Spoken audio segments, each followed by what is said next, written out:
everyone, Taylor Sievers here with Sievers Bloomin' Farm. I haven't done an update in a while on the farm, so I thought it'd be nice to come in and show you guys what the tunnel looks like in late May. If you can see this yellow behind me, all of that is our Ranunculus this year.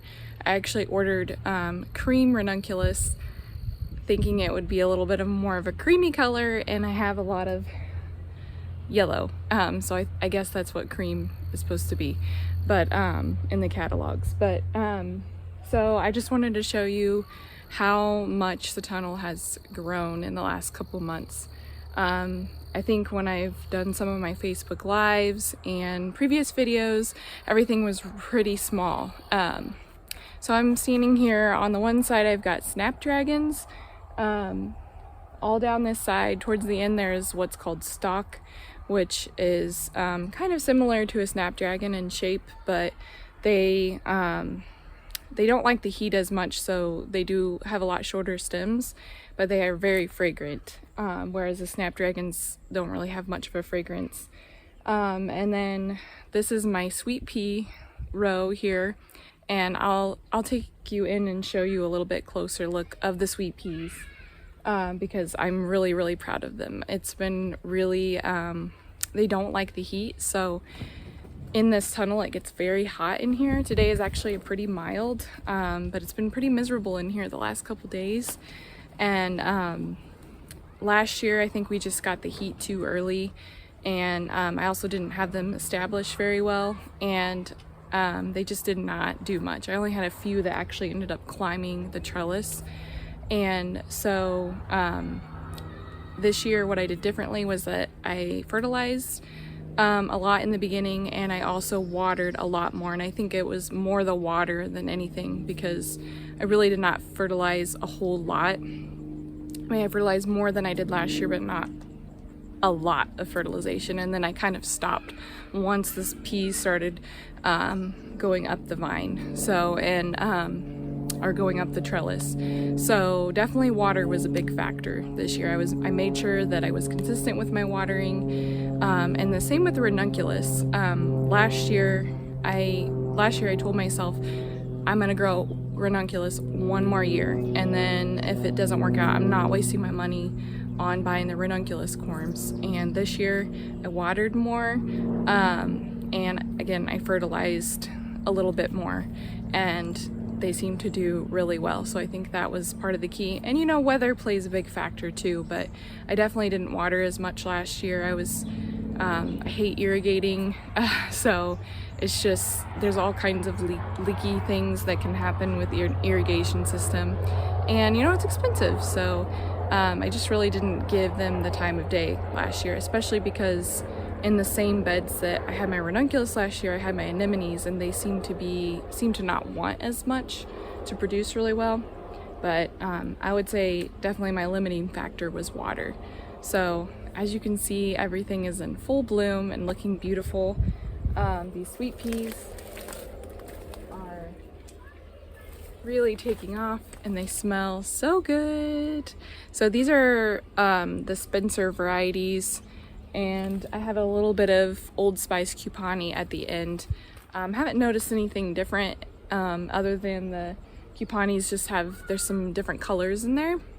But yeah, these Spencers, they're very pretty, very fragrant. I've really enjoyed them so far. So this is probably a longer stem length than most of them. This is about the average size. You can see I got some aphids on here right now, but they're really beautiful. I'm just now hitting the point where I'm getting enough bunches to where I could sell them. So in the last couple weeks I've just been getting enough for like one bunch, and it's my understanding that sweet peas are sold in 20 stem bunches. So, because you know, only 10 stems, it doesn't seem very significant when you're holding it in your hand. So yeah, so in the last few weeks I've just gotten a couple handfuls, and then now they're really starting to take off. So we'll see how well they do, and they're climbing up the trellis and doing really well. And so here is some of my ranunculus. They're really pretty. A lot of these are more opened up because I already have a lot in my cooler, and after Mother's Day it's pretty slow. And also I was having some thrips in here. I had quite a few. They seem like I still have some, but they seem like they've moved on a little bit. They're not quite as bad, but so I just wasn't prepared for such an abundance this year, so it's pretty awesome. But so here is a better picture or angle of the sweet peas, and they're really blooming on this side of the trellis, which is the south side. I've noticed they've gravitated more this way, which is very interesting. But the reason why I planted ranunculus on each side of this trellis is because I made my beds too big in here, so for sweet peas anyways. So it's a 30-inch wide bed in here, and when I put the trellis up, I put it down the center, and I wasn't thinking about how sweet peas grow vertically and not horizontally. They don't need that much space. So that was last year. I like to rotate my crops, but because I already had the trellis up, and I didn't really grow a good crop of sweet peas, I decided to leave it up and try it again. So the trellis was in the middle. I have all this blank space on the edges, and I was like, well, do I want to devote? I didn't order that many ranunculus corms, and I really didn't want to start a whole new bed and have to irrigate a whole new bed just for a little patch of ranunculus. So what I decided to do was to grow the ranunculus on each side of this trellis. And my thoughts were that because it gets really hot in here, that later in the season, these sweet peas will grow up and kind of shade out the ranunculus on the other side of the bed, and maybe keep them producing for a little bit longer, or just keep them a little bit, just so they have a little bit more moisture on that side. So far, actually, it does seem like the ranunculus on the other side of the bed are doing a little bit better. So that would be on the north side. They still get plenty of sun, but I do feel like there is a slight bit of an effect right now, especially as we're later, as the heat has been coming on. These have been getting a little bit, they just don't look quite as full, but they're still blooming like crazy too. So, but yeah, you can see that these are probably about waist high right now, and they just keep climbing. I have to keep kind of pushing them back because they will grab onto this, but you kind of got to help them. But they have been so wonderful to grow, and I'm really happy that I successfully grew them in my high tunnel this year. Now, I am having some pest issues in here, and I really prefer not to spray. I've had a family member have a reaction to an insecticide before, and it was his fault, but I don't really want to worry about that.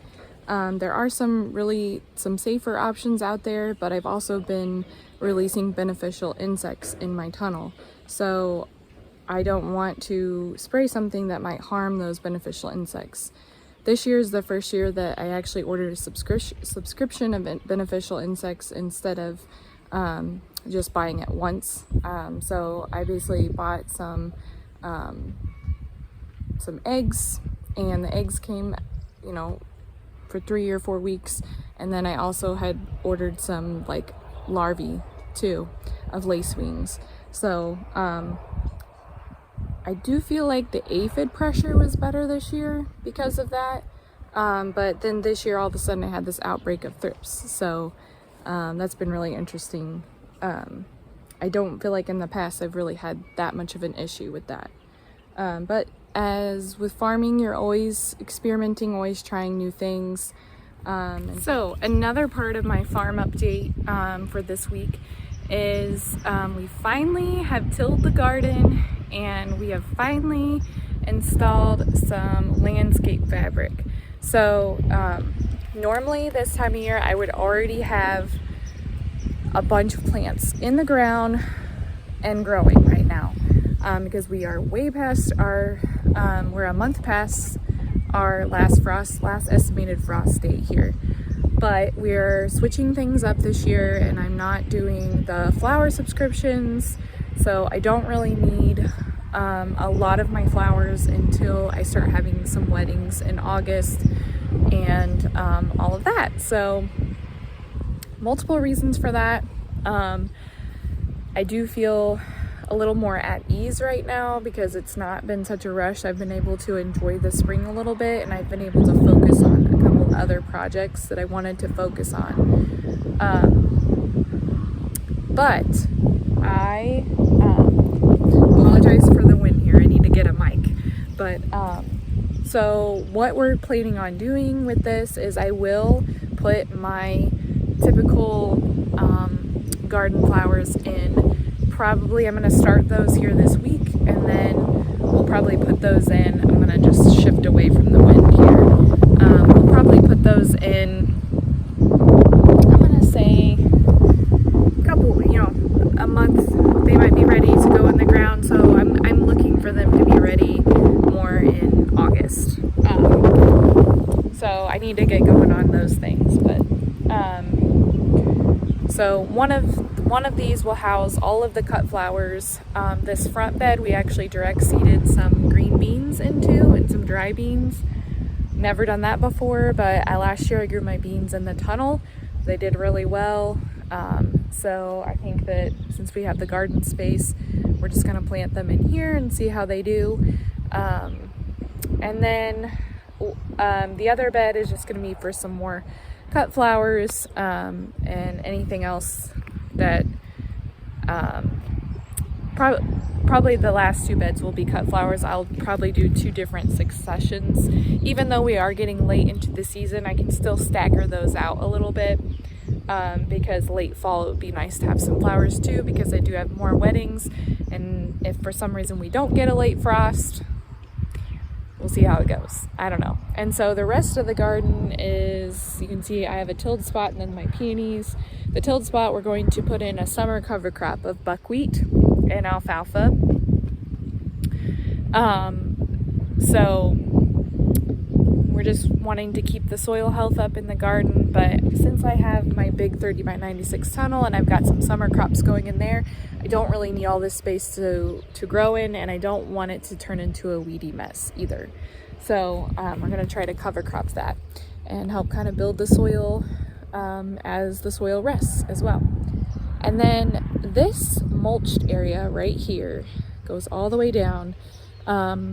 This was one of my beds, my flower beds before. It is now home to 19 roses. So yes, I planted more roses, not just in the other patch across the way, but I went ahead and planted some extras here.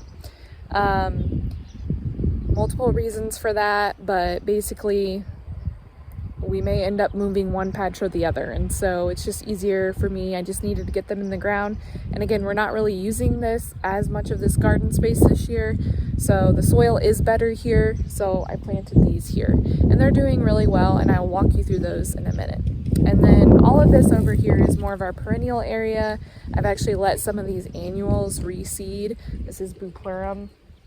And we have strawberries down below. So all the way down, there's some strawberries and a little bit of Orlaya, which is, it looks like Queen Anne's lace, which is a weed, but it's not. It is a beautiful little cottage garden flower, and it's a little more mannerly than Queen Anne's lace. And honestly, if you don't want it, it's a lot easier to weed out too. So I've kind of let that reseed in here, and I'm happy to let it reseed because it was beautiful in some of the Mother's Day bouquets, and also really beautiful in, they just last a lot longer in bouquets as well. So they're really pretty in a spring bouquet. So this is the bupleurum I was talking about. It reseeds heavily in the garden. Very beautiful greenery staple in the spring. It just, the only problem is it kind of seems like it's here and then it's gone. You know, it doesn't really settle in for the summer, but it reseeds so well. It's so prolific, and it's awesome. So I just let it reseed down here in my strawberries. So you can see I got my strawberries going on down here that I need to pick. And our goal is here, or mine anyways, I gotta install this drip tape back again over here in the rose bed. But our goal is here to just let those strawberries wander and do their thing. And if they want to come in around the roses, that's totally fine. They were in this bed where the roses were. And then they just kind of runnered out into the aisles, and I had my best crop last year just from the aisles. So, yeah, we're just gonna let them do their thing. But yeah, so these are our roses, and we have 10 Princess Charlene de Monaco, which is a really beautiful variety that's kind of this, again, in that peachy tone, similar to the Parfuma Bliss. And these are leafing out wonderfully. I did have like this one. I'm not really sure if it's going to make it. Looks like that bud's dead. So, oh, maybe it wasn't. It's still green under there. Whoops. So maybe we'll see some signs of life in this thing, or maybe not. Maybe I just did something that I shouldn't have. But yeah, some of these are really late to leaf out. But I got these from a cooler clean out sale from another rose grower, and they're doing pretty well so far. So these are Princess Charlene de Monaco, and then back here in the back is the more of the Earth Angel Parfuma. So what we did is we just mulched really heavily around these, and I'll just continue to weed throughout the season. Look at this giant beetle. This is the Orlaya that I was discussing. So it's also called white lace flower. Very pretty, very similar to Queen Anne's lace, but it again is a little more mannerly. I could pull this up and fairly easily. You see some of it's going to seed here, and like I said, I'm okay with it reseeding because this area, I do need to dig out some dandelions, but this area is going to be my perennial cutting area, and so I'm kind of letting some of it do its thing here to reseed. This is Queen Anne's lace, so it hasn't opened up yet, but I'm going to dig this one out. I've been battling Queen Anne's lace for several years now in this area because I made a mistake of leaving it thinking, oh, I'll just keep using it in bouquets, and it just doesn't hold up as well, and I just don't like it. I hate it, and it reseeds like crazy. So I have been just literally taking the time to dig out the root because Queen Anne's lace is basically like a wild carrot. So you can see the difference. The leaves are a little bit different than that Orlaya back there, and just the habit overall. Very hairy stems too, if you can see in there. So thank you for watching today's flower farm update from Seaver's Bloomin' Farm.